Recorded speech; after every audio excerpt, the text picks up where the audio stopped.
73 shot 4 take 1 action. ফুলে যদি এতই কাঁটা গোলাপটা তুই তুললি কেন? প্রেমে যদি এতই ব্যথা সেই প্রেমে তুই ভুললি কেন? কি গো ডাইরেক্টর সাহেব, আমি তো 60 বলে দিয়েছি, কাট তো আর বলতে পারি না। এবার তুমি কাটটা বলো। Got it.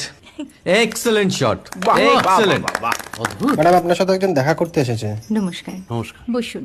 আপনার জন্য আমি চেক বইটা নিয়ে এসেছি ম্যাডাম। কি যেন নাম আপনার ডিরেক্টর সাহেব? পিনাকি মুখোটি। মুখুটি বাবু, আমি ভুতুরিয়া বাবুর কাছ থেকে পরে চেক নিয়ে নেব। আচ্ছা। আগে আপনার বাঁধানো বইটা দিন, দেখি, পড়ি, ভাবি। হ্যাঁ, না মানে সেটা এখনো ঠিক তৈরি হয়নি। ও, তাহলে সেটা আগে ঠিক করুন ভাই, তারপর চেক টেক হবে। কিছু যদি মনে না করেন ম্যাডাম, আপনার হাতে আরে এটা তো কুমারীর চরিত্র, ওই আংটিটা। ওই যে বললাম ভাইটি, আগে আপনার বইটি রেডি করে আনুন। ও হ্যাঁ, আপনি বোধহয় জানেন না যে মায়া কুমারী তার আংটি কখনোই খোলে না। সে কুমারীর পাটেও খোলে না, বেধবার পাটেও খোলে না। এই সব বড় ক্যামেরাম্যানরা ঠিক জানেন যে মায়া কুমারীকে কোন অ্যাঙ্গেল থেকে কিভাবে নিতে হয়।